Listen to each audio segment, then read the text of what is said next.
wish that I could just wish away my feelings, but I can't. Sand hurts my feelings. I don't like sand. Hurts my feelings. Haunted by big sand in my very soul. Sand. Are you suffering as much as I am? Sand hurts my feelings. Tormenting me. I'm in agony. Sand hurts my feelings. I don't like sand. Hello, and welcome to the Sand Hurts My Feelings, a Star Wars podcast from a Swiftie point of view. And I'm your host, Alex. And I'm your other host, Sarah. And today we are here with a very special bonus episode where we get to just let loose our thoughts and feelings on the brand new Taylor Swift album, The Life of a Showgirl, and what we thought of each track, what we thought of the whole album.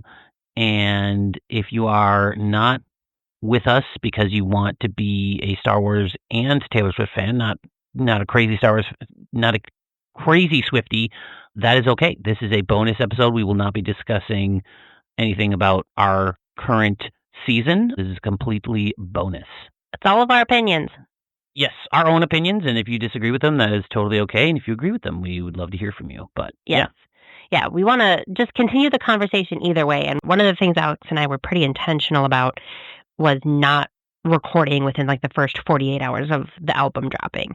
We wanted to make sure we gave ourselves time to listen to it, to appreciate it, to not feel the pressure to put something out there and to be like the first person to do that. We really wanted to sit with the music, to think about it. And I mean, we've obviously been in talking with other friends and family members about it. We've been listening to and reading what's happening on the social media dialogue. So I think what we're saying is not necessarily going to be in a vacuum, like just totally straight our opinion. But I'm glad we've given it time to digest. I would say it is our opinion. It's not only our opinion, but like it is Right, it's not our opinion, It's not like yeah. our opinion is not rare. I would say it's like nothing new is going to come out from this. I Sure, would say. yeah. That's where I would say a little bit more. But yeah, no, correct. I don't want to put a ton of words on it. There's been a lot of divide on this album. There's been a lot of stuff going on about it. We're not going to talk a ton about it because I don't think we're the right people to talk about that kind of divisiveness. Mm-hmm. But I will say that I, for sure, just to start us right off the bat, loved this album. It is a zero skip album for me, and thank you for that. And this album has a chokehold on me, and has had a chokehold on me in a way that TTPD I don't think did, because of how short it is. Well, because I was going to say, you've listened to TTPD nonstop and like on repeat and things off and on since it has come out. Correct. But with this one, because it's so short, I just go through it and through it and through it. And I can listen to it like 2 or 3 times a day. I was going to say, TTPD is so long that... So like, and I love the whole thing, so I listen all the way through. Mm-hmm. So what did you think of the album, Sarah? I really, really like it. I am pleasantly surprised by it because I was worried at first when she was giving hints towards 1989, because 1989 is not one of my favorite Taylor Swift albums. But then Taylor kept talking and giving hints towards Reputation as well. So I'm like, well, Reputation is my favorite Taylor Swift album to date. So I'm pleasantly surprised with how much I like it, and it's almost a no-skip album for me. Oh, you have a skip now. I do. Oh, okay. Oh, I is it do. Honey? It is Honey. It is Honey. We We talked about that one. As that was not your favorite to start off. Yeah, we and can you were talk like, more when we get to that. Correct. No, part. we'll get to that song, but okay. But I don't know if I would quite put love to it, because I feel love's a strong word and I'm still processing, but I really, really like this album and super enjoy it. Oh yeah, I love this album. I'm with it. I'm not afraid to go there. I love that. So do we just kind of want to talk about how we listen to it first and then go into the tracks? Sure. So Alex and I stayed up till, we are fortunate to not be on the East Coast and it be a true midnight. It was 11 p.m. for us here in our central time zone. So we stayed up till 11, which wasn't that big of a challenge for us, and listened to it for the first time when it dropped. And yeah, we were just chilling on the bed with the cats, listening and grooving, and it was good. I liked sitting and listening with you like that.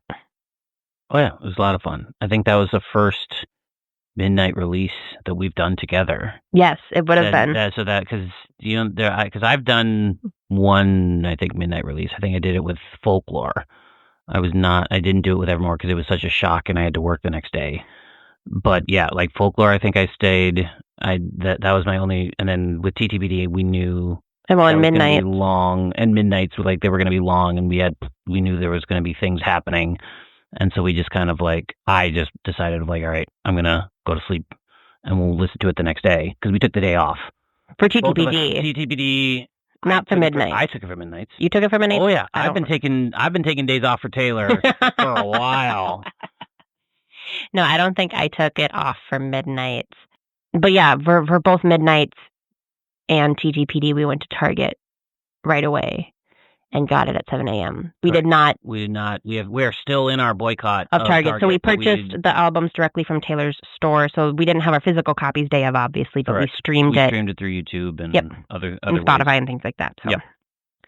Yeah, so let's just go through Let's go through our list. All right. Or do we want to talk about the movie? Or do we want to do that at the end? Let's do that at the end because we listened to the album first, First. and then we saw the movie. Okay. All right. Fate of Ophelia. I love this song. Mm-hmm. I don't want to pick a favorite off this album unless you make me. But I really, really like this song. I love the layers to it. Every time I listen to it, even still, I keep discovering new little things on how it connects to other songs. Within Taylor's discography, whether it's the Life of a Showgirl or previous released works. I think it is such a beautifully written song that has like layers to the lyrics, and I love the melody. Love the melody. No, I love this song. I think it is the second best album opener, second only to Ready For It on Reputation. It's such a great way to start the album. Such a great way to start the album, just kind of giving you like the start. I absolutely love the music video, which we will probably talk about a little later. Mm-hmm. But the big thing that I loved and like that also shows me, because I think this is a sibling album to multiple albums. Everyone talks about it's like Reputations, it's sibling and stuff like that. But I'm like, there's multiple siblings because I think TTPD is a sibling. I think 1989 is a sibling. I think like this is the one album that kind of ties everything together and basically is related to all the albums, honestly. But I mean, that makes sense because all of those other albums are Taylor as a showgirl. Like Taylor is a showgirl. Right. And this is the life of a showgirl. Right. But my big thing about this song is the bit of hope that I have with the response to this album. It's kind of going away, but the hope that I have of where she says that the love has pulled me out of the grave, saved me from the fate of Ophelia, and that is a callback to Reputation, where she says, old Taylor can't come to the phone right now, because why? Because she's dead. Mm-hmm. And so and that was when Taylor killed off her public Taylor Swift being so open and sharing and everything because of what happened before Reputation. And so that one to me hit. And I'm just like, that's and it's part of the chorus. So it's like, it's so good. And Reputation is one of those albums that I've always loved. And I'm glad that it's Sarah's favorite now.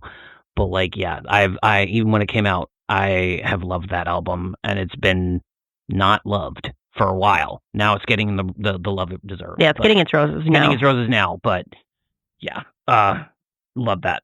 Love Fate of Ophelia. I particularly love how she sings I Can See It All and how she sings all. The way that she draws out the A and just everything. I really think that is beautiful. And it gets me.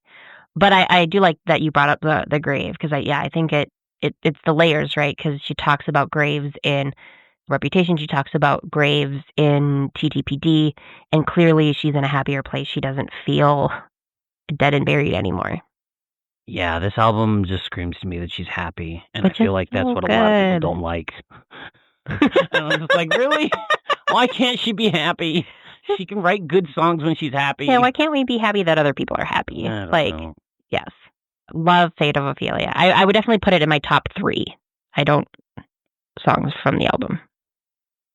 This song, I can't pick that with this one. I do have a favorite, and I can say that when we get to it. But I'm like, this one, there's too many that are good. Mm-hmm. This is, I would say, probably I would say it's not in my top 3. But Okay. it's still fantastic. Like, that's not to say it's a bad song. No, I was gonna say all of these songs I feel are solid. Yeah. All right, ready for Elizabeth Taylor? Yes.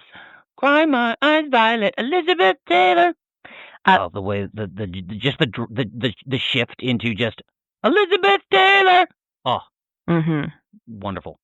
So this is one, when we first listened to it, I didn't like it at first, but I am a person who struggles to understand the lyrics. If I have them in front of me, like in a lyric video or in a liner note or something, it's a lot easier for me to understand. And this isn't like just a Taylor issue. It's like Alex and I have had multiple conversations with like big, well-known songs, and I'm like, oh, that's what they're actually singing. And he's like, oh my gosh, what did you think? Yep. So I hold me closer, Tony Danza. Yep. That's everybody. Yes, but I was gonna say, like, case in point. So I didn't. This one wasn't one of my favorites at first because I wasn't exactly sure what Taylor was saying. But once we got the lyric video of it, and I could understand all of the lyrics, I am liking this song more and more. And I do really like the shift, like the gentle first verse into the beat and bass heavy chorus. That beat drop. Oh, it's so good. So good. So good. So yeah, it's one that is growing on me more and more. Yeah. And I just want to bring up that, like, there's some people, and especially, like, this is why I don't like reviews that are dropped. So, like, this is why we wanted to wait and to be able to process and understand everything that was coming out. Because, like, yeah, people came out angry that she's singing about, like, the luxury and everything, and then in Wishlist later on saying that she's wants just the simple life. And you're like, if you understand the song, it's a conversation between Taylor and Elizabeth Taylor. Like, it's a conversation between the two. Like, Taylor is not talking about, like, when you called me up at the, like, that's Elizabeth Taylor getting called up at the Châtenay. Like, this is not. It's the we're so fast to jump at things. Well, and people like to think of all of Taylor's songs being autobiographical and being literal. And this is a song where she's not being literal with. Well, I was gonna say a lot of her songs she's not being literal with things, but this one in particular. That's a thing that I also think is a thing I like about this album, is that everyone's like, oh, this is about this person, this is about this person. And I'm like, there's many people about each song. Like, everyone's like, especially with TBDs, like, Matt, this is about Matt, this is about Joe, this is about this person. These are all about these people. And I'm like, I don't know if that's ever true. I think we've all simplified her too much, because I'm like, especially with this album, I'm like, this is about a lot of people. And I'll go through a couple of them of, like, not necessarily picking out the people, but I'm like, this is about multiple people. This song, like, this album and this song is about multiple people. It's not, and she's often not biographical. Like, she's trying to, as people talk about this being so unserious or not as lyrical, but I'm like, it's so lyrical. Like, it is. People get mad that she only sings about herself, and then in a later song, she literally sings from somebody else's opposite point of view. And I just, like, that's where this is. Anyway, Alex's little soapbox.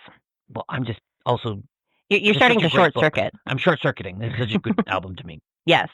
Anything else you want to say on Elizabeth Taylor?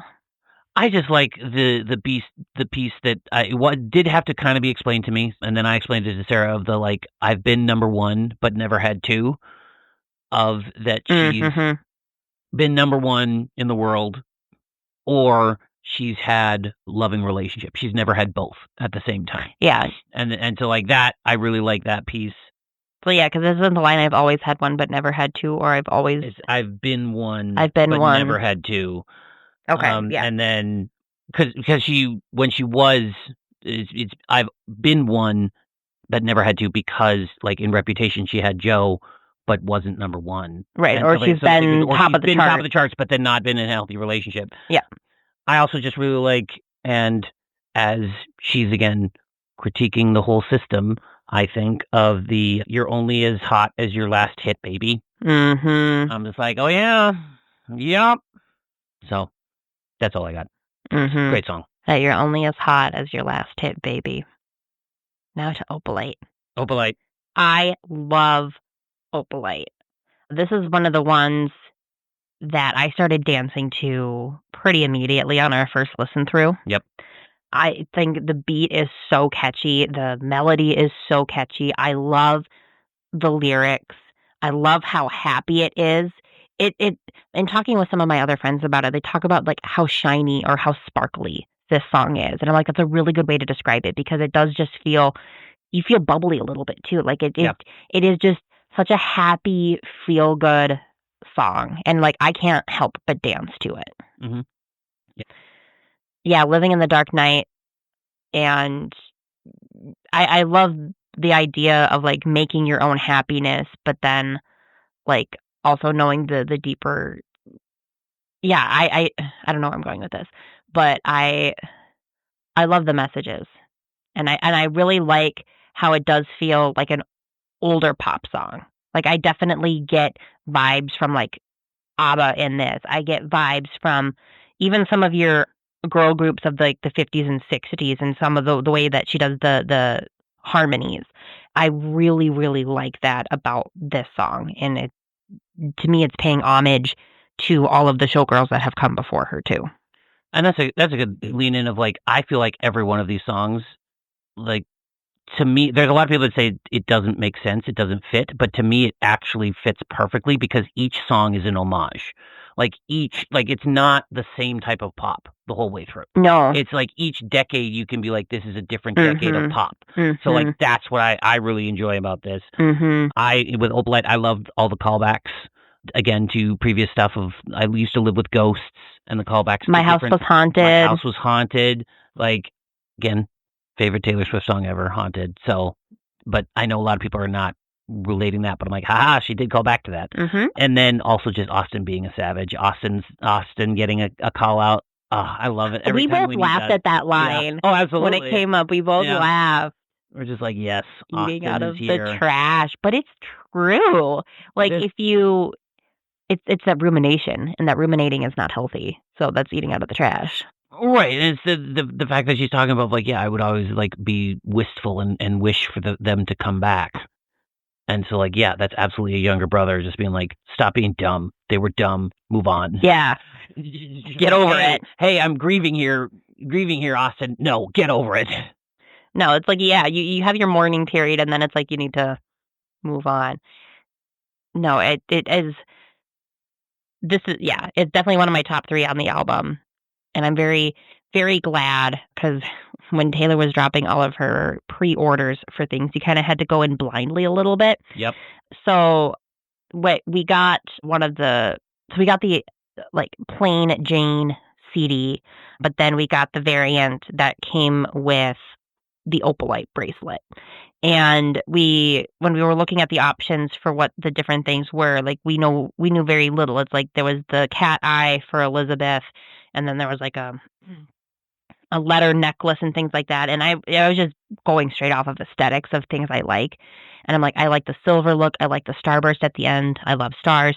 So I'm like, this is the one we're going to go with. And we got it. And the fact that it is for Opalite and how much I love Opalite, it's just like, this is perfect for me. I'm glad that worked out.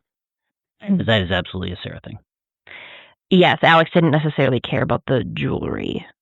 I was fine with getting. I wanted a variant. A variant, but yeah, I was just like, you pick what you want. Yes. So that was nice. All right, father figure. Oh, this is such a rich song. Oh yeah. I remember like listening to it for the first time. I was like, she's throwing punches, and like I was surprised when she dropped the D word. Yep. And especially with like how open it is. It's not like she's trying to hide it in the way that she sings it or behind other music. It's just like very out in the open because my D is bigger. So yeah, it's such a power song. And it is so incredibly rich. But I want to step back and let you talk about this one because this is your favorite, isn't it? No. No? No. It's in top 3. It's not. Okay. Because I was going to say when we first listened to it, this was your favorite. Oh, for sure. Yeah. But no, this has gone down. But again, top tier. Love it. Mm-hmm. No, I didn't realize the connection to George Michael, Oh, I got that right away. Yep. but listening to that, because you played the song for me and then Taylor talks about it as well, and it's just like, this is really, really cool. I love how she ASMR whispers, "I protect the family" within the song. Yep. And I guess to compare and contrast, because the song is explicit, because it drops D, there's the clean version. And this is one of the few examples, or like, I really, really like, because a lot of times the clean version just feels like, okay, this is weird. I don't like how this flows. And especially with Taylor songs in the past, when I've listened to clean versions, like Karma's clean version, I don't like. I feel it's awkward. But this one I love because the explicit version and the clean version to me each have a different meaning, and it works so well. So the clean version, it's like, I can make deals with the devil because my check's bigger. And it's like, I like the meaning that has and the story that tells in a different way than my D is bigger. Okay. Now, well, if we're going to get derailed here, how are they different? They mean the exact same thing. When somebody says my D's bigger, like it's the I'm better than you, like I've got more power. It's big dick energy. Like But it's so dicks and checks, same thing. I felt it differently in the sense of, I have met quite a few people that carry that big D energy, but like don't have the stuff to back it up, if you know what I mean. Like, they're cocky and arrogant. And like, that's part of what I get out of I can make deals with the devil because my D is bigger, is like that cockiness. But like, the check is like, I've got the stuff to back it up. Like, I have power. I get to me, I see it as like the real power versus like the smooth talking. And to me, it's also the difference of like, my D is bigger. That's clearly, but like, to me, there's sexism that comes up with that. There's misogyny that can come up with that. And it's like That's the same with the other one too. the check's bigger. Absolutely. How does the check being bigger? How is explain that to me? The whole system is the patriarchy. Like the fact that he held the power over her, because we all know this is about Scott Borchetta. It's that he has the power. It's that his check is bigger because so he can say what he wants. He can do what he wants. And to me, it's absolutely like most executives are who? Men. Males. So like to me, like, oh, I have more money. Yeah, guess who has statistically more money? Men. Mm-hmm. So I don't see a difference in either state. Okay. I feel a difference, and so that's a Sure. difference between us. But I like to me the difference that each one brings. Okay. She's a Star Wars fan.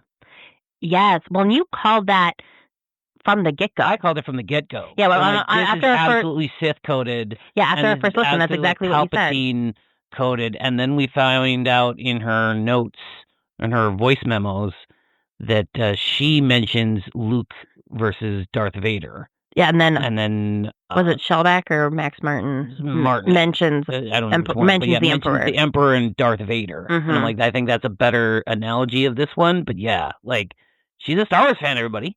Yes. Like we knew this before. We heavily assumed, but I'm like, bam, she's a Star Wars fan. No, I've loved seeing the social media reactions to that voice memo.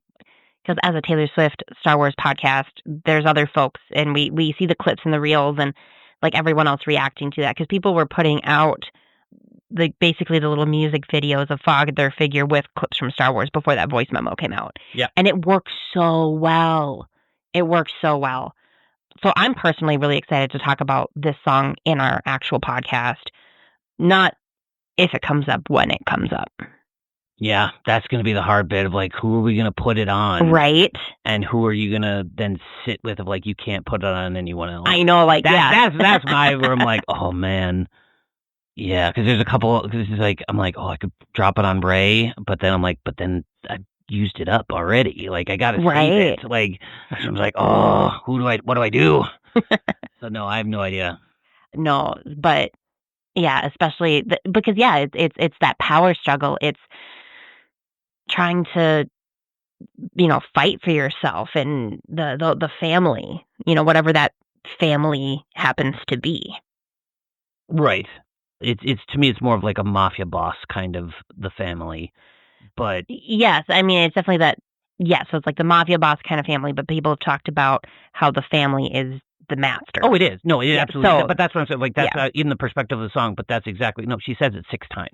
Yeah, Deliberately 6 times. So I'm like, she's saying for each one of her albums. yeah. No, she says it 6 times. It's very deliberate. When I heard that, I had to go straight and listen to it, and I counted, like, held my fingers out like a little kid and counted. And I was like, God, that's masterful. Absolutely masterful.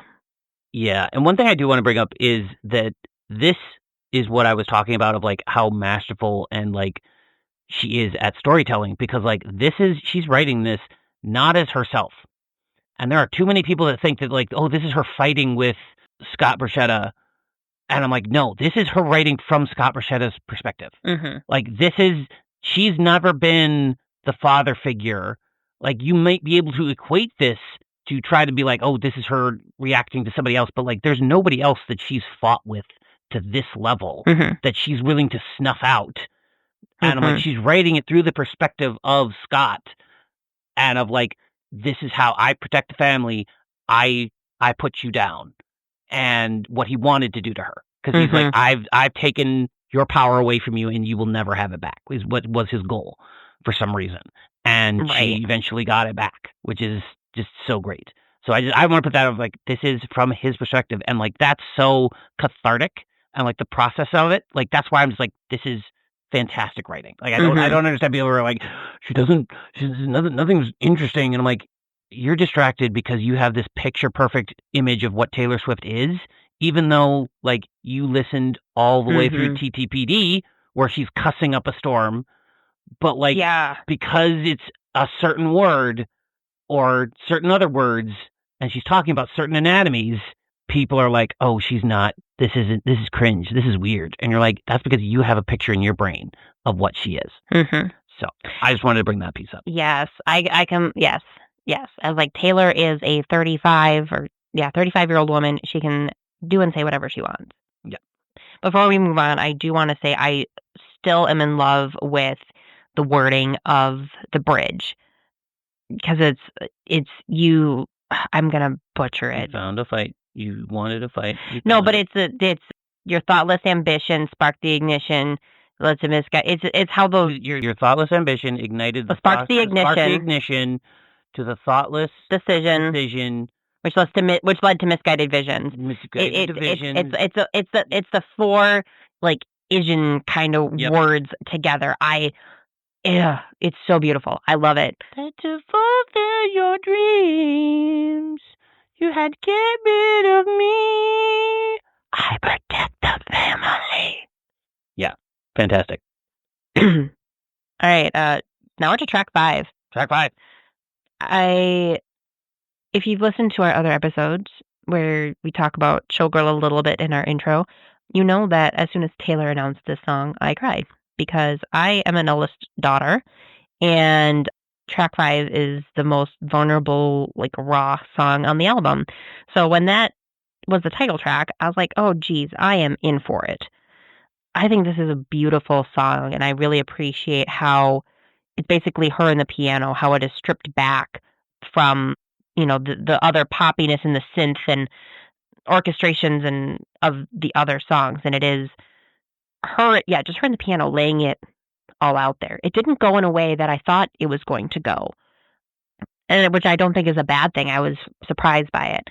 But I did... It's not going to go how you think. Right. But I did cry, not like bawl my eyes out, but I did tear up pretty immediately when she sings the line, every eldest daughter was the first lamb to the slaughter, but we all dressed up as wolves and we looked fire. I feel that. I feel that a lot. Especially, it spoke to me in a very personal way, and it's like I can connect with Taylor in that because it's like she is an eldest daughter too, and it's just like you know what it's like what this is all about, and it's like putting on the brave face and being the good one and being strong and like pretending you have it all together, like put the sheep in wolf's clothing. Well, no, it's the wolf in sheep's clothing. I flipped that around. But that's how she used.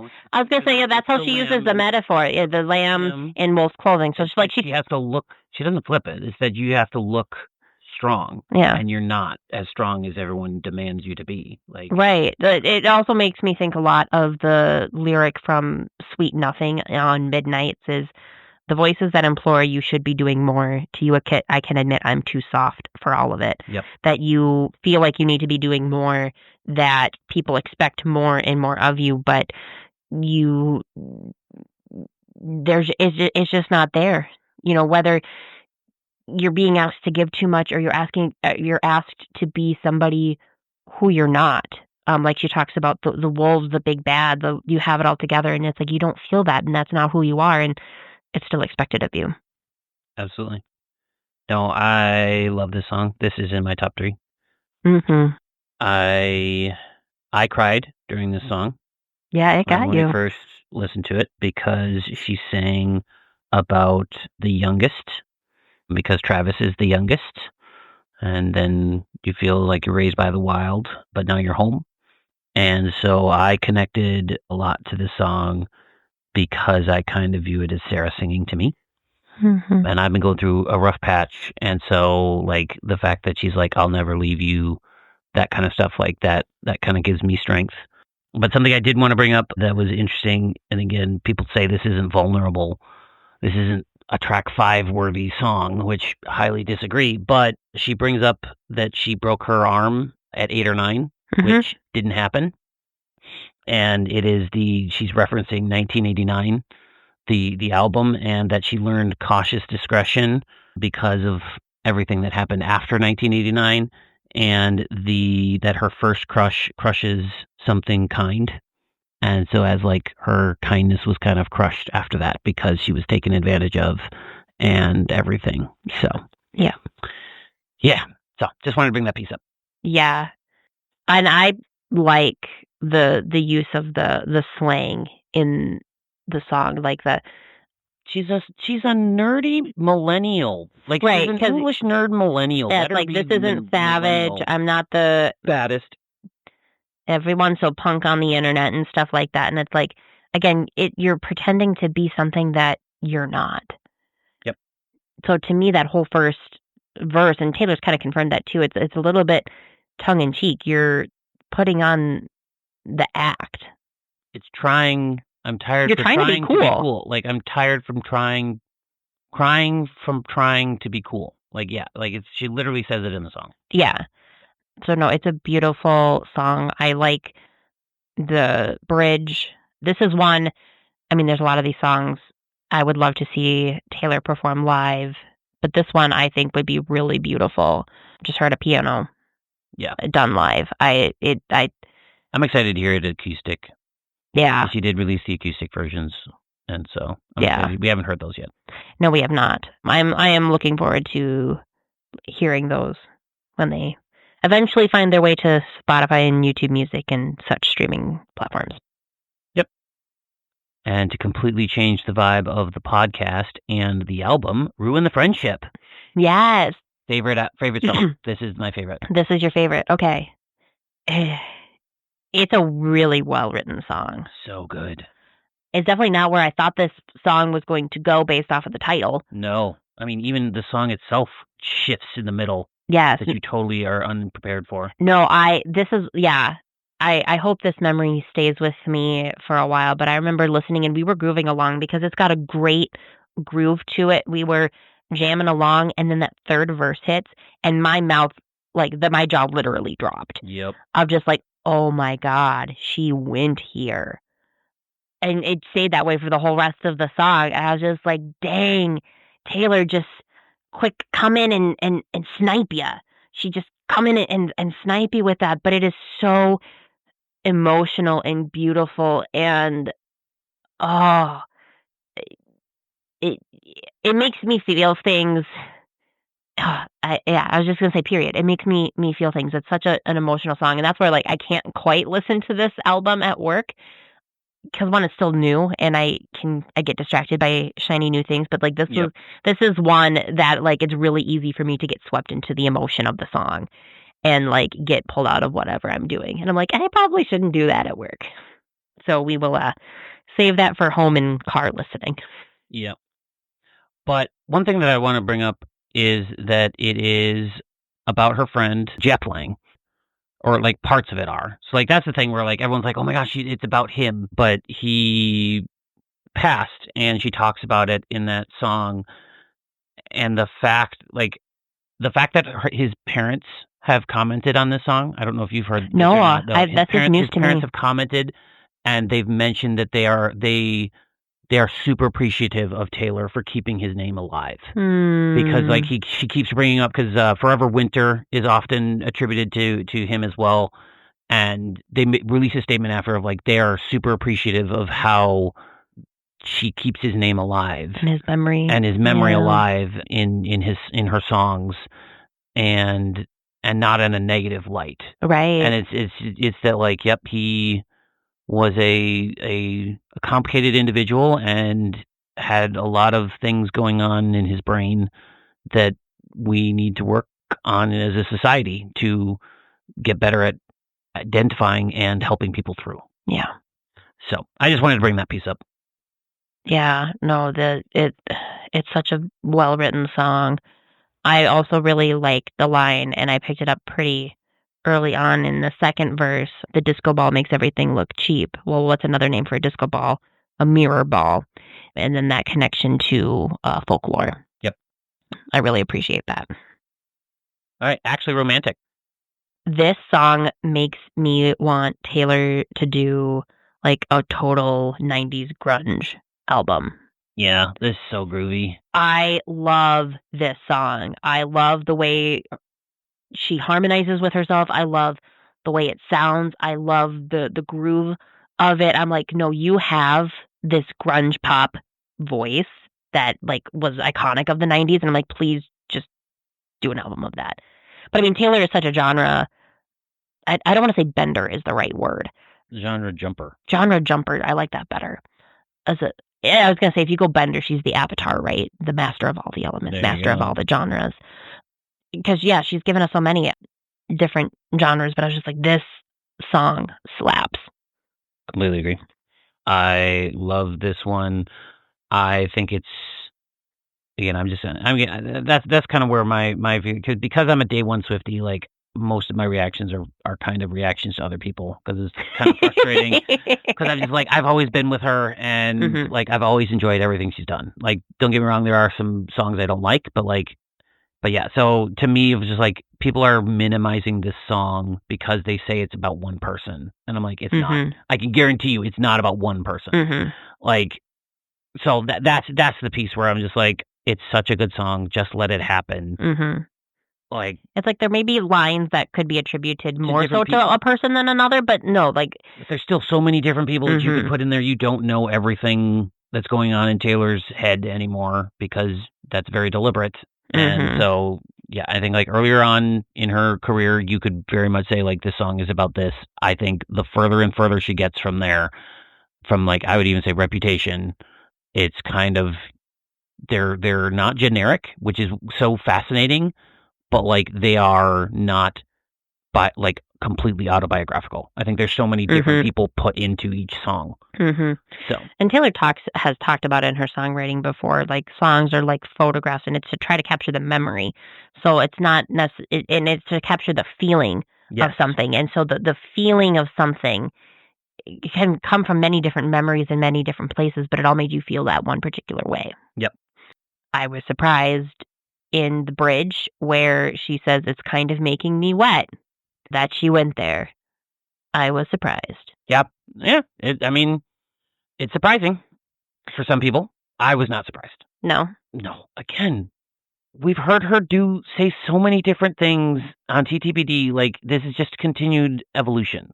To me, I was just like, continued evolution. I say the wrong word to me is surprise. Like, I'm like, was I like interested? Was like, oh my goodness, she went there. Like, was I excited? I would say excited is more of like, oh my. Oh, like she actually went there. Like she went there, or like she's evolving. She's doing what she wants. To me, it was more of like a celebration than like a, oh my gosh, did she really just say that? Like, well, and I know for me too, because she kind of whisper sings it, or she gets a little breathy when she sings it. So I'm like, Mhm. wait, did she actually say that? Oh my gosh, she actually said that. Sure. It's that realization. Yep. All right, wish list? Okay, I was gonna say which one comes next. You have the I have the list. You have the so list in I front have of the me. list. We're going through it because I took notes. Yes. This one I don't have a ton to say. Like it's a good song. Love no skips on me. So I really enjoy this song. No, But not a ton to say on it. it's a nice song. I don't necessarily. Yeah, I like it. It's just her being happy Yeah, and like her dreaming of like this is what I want. yeah. Like this is what I want, and people are critiquing her for it, but the simplicity it is of what it. is. It's very simple. Again, and she is the master painter. She's like the driveway with the basketball hoop. I'm like, that is so specific, but it's like I also know exactly what you're talking about, and like you paint the picture so well with just that handful of words. Yep. So yeah, I wish we could all just leave her and Travis alone. That'd be nice. I'll say once they get married.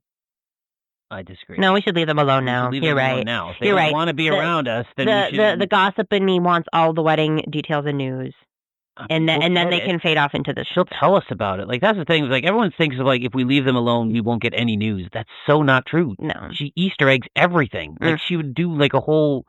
We're getting another whole documentary about the Eras tour. We haven't talked about that at all. Like we're getting a whole documentary that's going to be 6 episodes, probably close to an hour apiece. Mm-hmm. And then we're getting a whole nother Eras tour concert with TTBD. Like, jeez. Everyone thinks, oh, we're never going to get information. Leave her alone. She'll give us what she wants. Mm-hmm. And that's all we deserve. Yeah, I was going to say, we've earned nothing. Yeah. No, it's a very sweet song. All right, Wood. I love this song. Jackson 5 vibe. Yes. Massively a Jackson 5 vibe, and I agree. I love this song. It's hilarious. Not in my top 3, but still hilarious. Love it. No, I find it funny. I love all of the entendres in it. I love the way she enunciates the words, like the first time she says thigh and the way she says rock. I love the way she enunciates those and says those. Yeah, love the Jackson 5 groove to it. It's just such a happy, great song. Yeah, she's happy. And there's a reason for it. And we just found out in that song. Yeah. It's great. I love that for her. Yeah. All right, canceled. This, I really like this song. I love this song. Ooh, we're going there. Okay. Yeah, we're going there. It gives such Reputation vibes. Yeah, it does. In the best ways. And to me, it also gives nods to kind of like the persona that she puts on, because like Blank Space was all like a whole character thing, right? Like she's saying that as a character of somebody, like who the media portrays her as. And so to me, I kind of took this song in the same way of like, good thing I like my friends canceled, and like we're this dark underworld of people who have just done horrible, horrible things. But that's the joke, right? Like people get quote unquote canceled for like bringing a tiny violin to a knife fight. Well, to me, like this is why like people are like, oh my gosh, she just needs to let it go. And I'm like, but she's literally being quote unquote canceled right now for this album. Mm-hmm. So I'm like, this is not her of like, oh, the cancel. I think people are too focused on the cancel. This is her coming after the patriarchy. Because like she literally says like, did you make a joke? Did you make a joke only a man could? Only a man could. Did you fly too close to the sun? Like, yeah, did you girl boss too close to the sun? Girl boss too close to the sun. Like this is her coming after. So like again, there are only people like, who's this about? It's about so many people and herself and like the patriarchy. I was gonna say it's like I would say it's also about like it's about our culture as a whole, right? Yeah. Which I mean is steeped in patriarchy, but it's like especially with social media, people are so quick to jump on things of like, oh, you laughed at that joke a little too loud, like that's a problem, and it's just like the microscope that people are under, and I would say especially celebrities because of the visibility that they have. Right. And I wouldn't even necessarily think it's about the microscope. It's just of like it's the microscope that women are under. Mm-hmm. I would say that's where I would say it's like I don't think that too. I think it's more of the patriarchy piece of like it's the women are under such high microscopes and Men can get away with so much more. And you're just like, it was a joke. Oh, okay. Well, you're just being a guy. But a girl Boys says will be that- boys. I mean, like that's also like, to me, honestly, that's where a lot of people are in the indignation of like, oh, this is so cringe, and how could she be saying these words and stuff like that? I'm like, it's because she's a girl. Like, there are guys, and it's because there are guys who switch and go clean, but like Justin Timberlake, like Eminem, there's lots of people who go clean. Or I mean, LL Cool J. There's like not like there's so many different people. 50 Cent. There's so many people that can flip between like being vulgar and not, and be respected. And it's like once a girl does it, you're like, oh, that's weird. Yep, she's fallen. You've tarnished, and it's hard for women to come back from that. Like that's because I would even say like even with like women rappers is where I could think of like people view it as like, oh well, they're now insignificant because they've gone the vulgar route. They've gone those routes of like they're less. They're lesser now. They're lesser now because they're not sophisticated.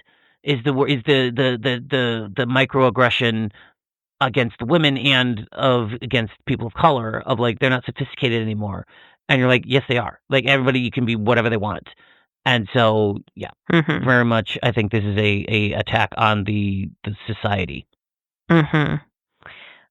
Yeah, it so like the energy that this song gives, I connect it to vigilante shit of like the zero. I give zero cares, like the edginess of it. I personally want to see this song performed by a drag queen. I think it'd be fantastic. That would be amazing. Yeah, it's like I know there's going to be several fabulous queens out there that do it. It's just me getting to the show to see it. Yes. Yeah, I was gonna say it would be fantastic. There's a lot of songs on here that I would love to. I mean, basically this whole album, I would love to see performed by drag queens. Yeah, like Life of a Showgirl, drag queen show. We need to get to that. I want an Opalite. Yeah, Opalite. Oh, father figure. That was the one I was thinking. Yeah. Of. Like, oh my gosh, just what would they do with that? Oh, I was gonna say, yeah, such creative minds. Yeah. So I would honestly be interested what they did if they did Ruin the Friendship.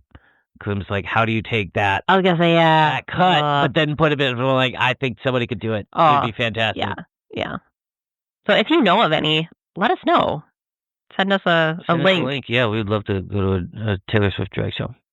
We've seen a couple around, but we haven't been able to get to them. Yeah, I was gonna say timing hasn't worked. The couple we've seen, but they haven't been available. Like a showgirl. No.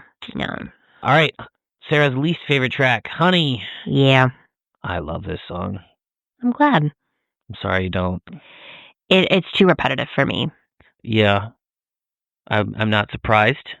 I have other thoughts on why you don't like it, and if you're willing to indulge me, I can consider cutting this later. Sure. I think, because what do you think this song is about? It's about how, like, someone who truly cares about you, or a lover perhaps, like takes the cruelty that's within the patriarchy and like strips it down, I guess, of like, because she talks about whenever anyone called me sweetheart or honey, like it was always in condescending ways, and it's like they don't really mean the things that they're saying, but whomever she's singing to that can call her honey, like they mean what they say and they're genuine. Okay, no, you got it. Fantastic. That is not why. Okay, so then I'm impressed. Thank you. Because yeah, I wondered if it was because you don't like hearing, like you don't like being called honey, you don't like being called babe, and stuff like that, and so I wondered if that was a piece of it. But no, to me, it's the pure, it's the repetitiveness of it. I also get really bothered in, I don't know if it's the third verse or the bridge, but there's the parts that, like, whenever a guy called me late night, it was always, what are you, playing jokes with my mind, what are you wearing? And he'd leave before the morning, and then there's a pause.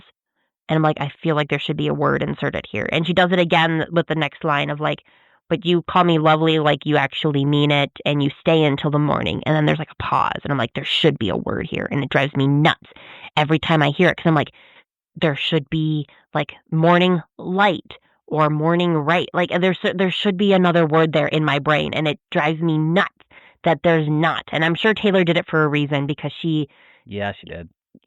a master at it, but it drives me nuts. So can you explain why she left it off, or just? Oh, I don't know. But you know, like I'm not gonna I'm not gonna try to mansplain this. So just like I don't know, but no, there's absolutely a reason.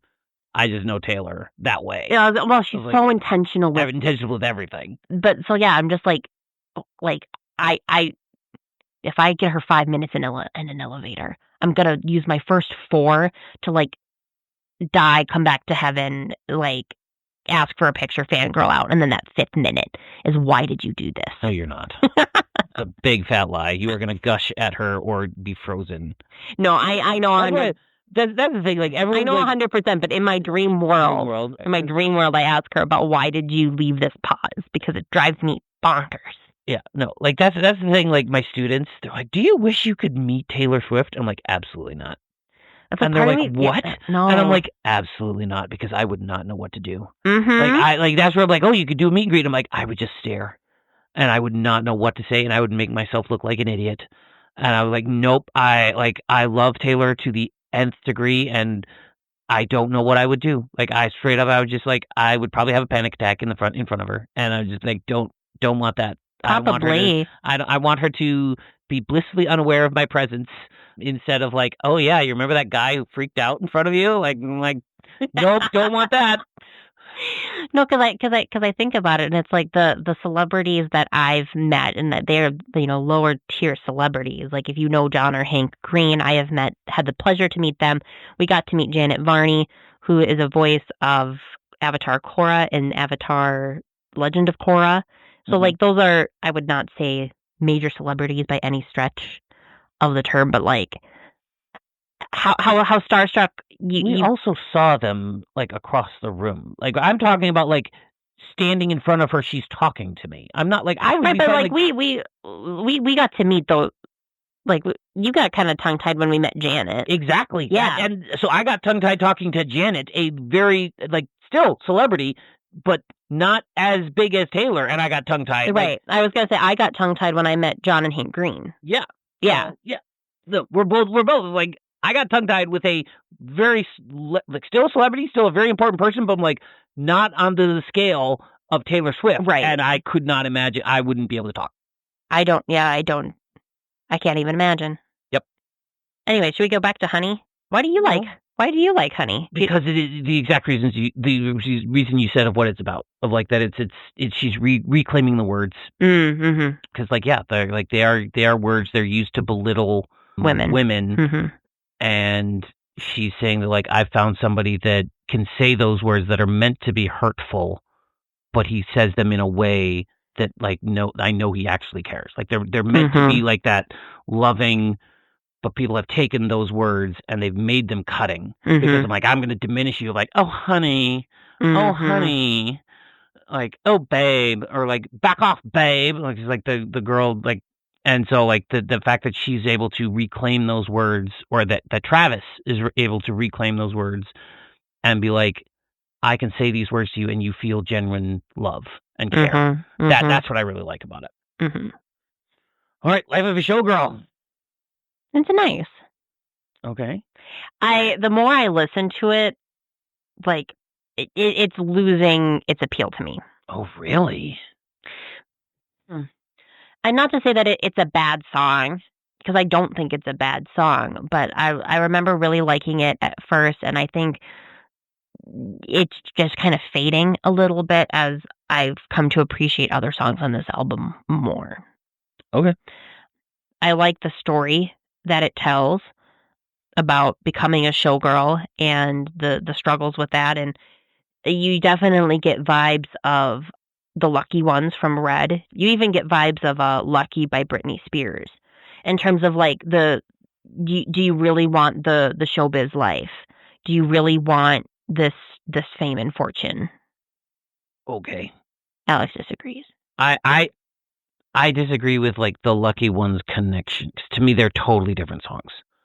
Like, but this is where you're a lot better, as like in the podcast. Like you're a lot better making those like distant connections and stuff like that. Versus me, I'm just like they're totally different because they sound totally different. They tell a totally different story, in my opinion. And so like that's the face that I'm giving. I was like, That makes no sense in my brain, but absolutely more power to you for I think there's hints of that, and because both Sabrina and Taylor sing at the end, now I have the life of a showgirl. I'm married to the hustle, and you're in it for life now, and it's sacrifice, it's blood, sweat, and tears. It's not easy, but you make it all look so glamorous. Yep. This may be a controversial say. I will just start out that I'm not necessarily the biggest fan of Sabrina Carpenter. No, I'm not either. I've not listened to the entirety of her 2 most recent albums. I haven't listened to the entirety of any of her albums. But I'm like, I'm indifferent to them. Like, I'm not going to turn away from them if I hear them, but I'm not actively going to seek them out, if that makes any sense. Sure. I would say I'm on the other. To me, she's too breathy. So, I actually like her on this album. I like her on the song. Like, I think she's not breathy. I think she sings a little bit more. And again, this is not to critique. Like, this is not me trying to come for Carpenter. Like, I know she's really popular. There's a lot of people that love her, and she's just not my cup of tea. And that's so cool. Like, I'm not going to bash Taylor for liking her, and I'm glad that she's on the album. No, I do think that is a nice part about how the song is arranged. Is Sabrina does get to. It's not just breathy. No, yeah, she gets to actually sing, which I don't think she's a bad singer. Yeah. No, I was gonna say you would hope she is a good singer, getting to where she has gotten. Right. And I understand that the breathiness is an artistic choice and different things with different parts of the song, but I like how both of them show their voices off, and I really like in particular how Taylor sings, because they talk about how all of the witches in the dance hall want them to die, but I'm immortal now. I couldn't if I tried. Exactly, I love how Taylor sings that. Well, I love how she sings it, but then also that, like, she's not wrong. Like, Taylor Swift is immortal. She's immortal now. She is so big and has done so much for everything. Like, she's the first artist that's brand new. Like, it used to be like, oh, she's the first artist. She's the only artist to have 10 songs on the Billboard Hot 100 at 1 through 10. And she's done that now 3 times. So that's the 3rd time she's done it. She's now, with this album, the first to have an entire album 1 through 12. So, like, that, like, she's beyond, like, she is in the record books. She will be in the history books. She is immortal, whether you like her or not.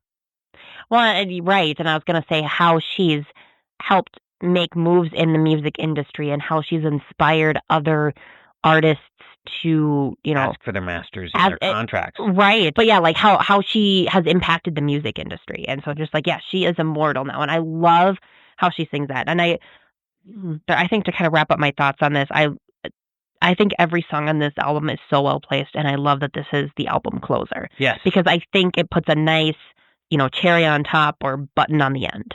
Agreed. And I think it kind of calms us down too. Like, because I can think the other ones have because I think, like, especially with Canceled, and even I would say, no, I think Canceled kind of like amps us up, and like as like it's a nice crescendo, and then like Honey still keeps you little poppy, little hopper, but a little scaled back, but then like the Life of a Showgirl is kind of like a calm end.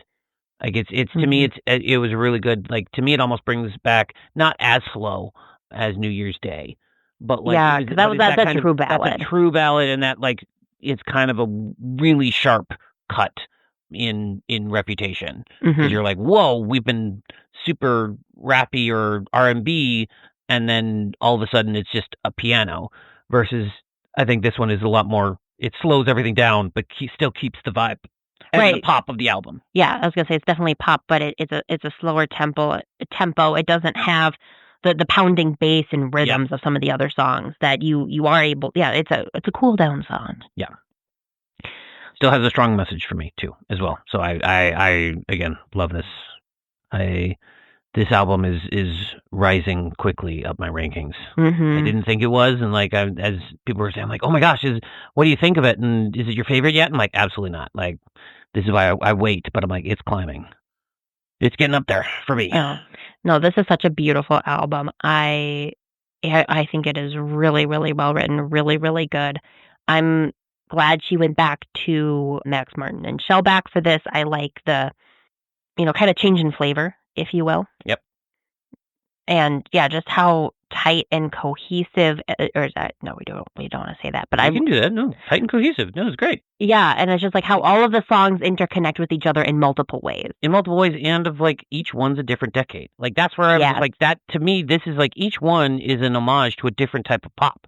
Like Mhm. people are like, this isn't all pop, and I'm like, yes, it is. Every song here is pop. It's not all today's It's pop. not all but today's yeah, pop. You've It's not got all one type of pop, Yeah. but it's every song is a different type, different homage to pop, and that's why I think like yeah, it is short, it's concise, but it works, and Mhm. each song is placed, in my opinion, perfectly. I would agree. Because there's a lot of I'm a person that does like to listen to albums on random because I don't want it to become like a set pattern of like, oh, this song's playing, so I know exactly what's coming next. But this is an album where I find it really awkward to Just randomly get a song, yeah. to put it on shuffle at this point. And so I'm like, I don't know if that's the recency of it or if it's because how well placed Each one is. each song is. Yeah, you're just like it flows. They flow into each other so well. Yeah. Yeah. So do we want to talk a little bit about our experience watching the movie? Sure. So yeah, we basically got a private showing. Yeah, it was just Sarah and I and one of Sarah's friends. Yeah, we went together, got some brunch beforehand, and I think that was also part of it. The timing we went like Saturday at noon. So the movie itself had come out on the Friday, so I'm sure a lot of people went on the Friday, but we went Saturday at noon. It was the first showing at the theater of the day. So that was probably part of it, but it made for a really fun time for all of us because we didn't feel bad about like laughing really loudly or kind of sharing tidbits with each other back and forth as we sat and watched the movie. You know, because this is also where I think Sarah likes the clean versions a little bit better because she just because she got used to hearing the bad versions because we listened to it like 4 times the day before. Yeah. And then she was just like, ha ha! Like, oh my gosh! I'm like shocked of what the change was. And she's like, oh, that actually still works too. So, yeah, because I will say some of the things in the clean version, you're like, this is really funny after hearing the explicit, but especially for a father figure, I'm pleasantly surprised how well this works and like kind of why I cling to that one. Yeah. And I have been playing the clean version at school nonstop. So it's been great. Mm-hmm. I am very glad Taylor gave us that gift of the interviews where she introduces the song and the thought processes behind the songs.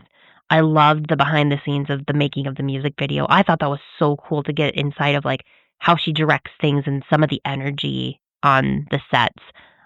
It was really, really cool to see. I think to me that was worth it. That was to me like I liked her chats and stuff like that, but like to me that wasn't anything like super special. Like it was a lot of fun going and seeing it on the big screen. Absolutely. But like that wasn't the super special piece. It was the seeing her direct the behind the scenes, seeing her work through it, just finding out how she directs and how she interacts and how everyone around her adores her because at least from like the way I saw and the little snippets that we got, like every time it was like a cut, let's do it again. It wasn't cut, you did it wrong. It's cut, I can do this better. She kind of focused it more on herself of like, I'm not going to be yelling at you you're doing the wrong thing. You messed up your cue. It's nope, I can do this better. You're all great. Well, and it's that positive energy. Well, and I will say like the whole thing felt very collaborative because some of the dancers would bring things in, the choreographer would bring things in, the different set design people would bring things in, and it was always building on each other, and it really felt collaborative, and that was really, really cool to see. Yeah. And I mean, The Fate of Ophelia, Taylor is such a great storyteller in her songs. And then she's been getting that way more and more with her music videos, especially as she's taken over writing them and directing them. I think even the ones that she didn't write and direct were very good storytelling music videos. But the story that The Fate of Ophelia music video tells, it adds to the song in a lot of ways. Sure. Yeah. And I love that most of it is like one shots. Like yes. A series of one shots. So not like it's not an all one shot, but I'm like each thing like it's just a series of different one shots, which is fantastic. Mm-hmm. And really talented and like again, she has great people around her, but also like shows you she's a great director. Right. And I mean, because she talks about in the movie that they rehearsed this for 3 weeks. I'm like, dang, that's a lot. But I'm like, no, that kind of makes sense if you're basically putting on like little mini productions Mini for movies, each of the basically, scenes. Yeah. So, yeah, well worth it. Had a blast. Laughed a lot. It was great. Yes. And we've continued enjoying the album, both the clean and explicit, as we go. Yep. Any other parting thoughts, Alex? No. If you want to find us, you can find us on the Sand Hurts My Feelings pod on Threads or Instagram. You can also find us at Sandy Feelings on Blue Sky or Redbubble. Or TeePublic. We are not Sandy Feelings at TeePublic, but yeah. No, oh yeah, where the Sand Hurts My Feelings Sand Hurts pod. My Feelings pod at TeePublic. Then you can also send us a good old-fashioned email if you thought at the Sand Hurts My Feelings pod at gmail.com. Like, listen, review to us on any of your podcasting services. We're on YouTube as well at the Sand Hurts My Feelings pod, and we just have a blast talking about Taylor and Star Wars. So yeah, thanks for joining us on this bonus episode. And we hope to see you at Twin Cities Con. Yeah, so, in November. So may the Force be with you forever and always. May the Force be with you. Forever and always.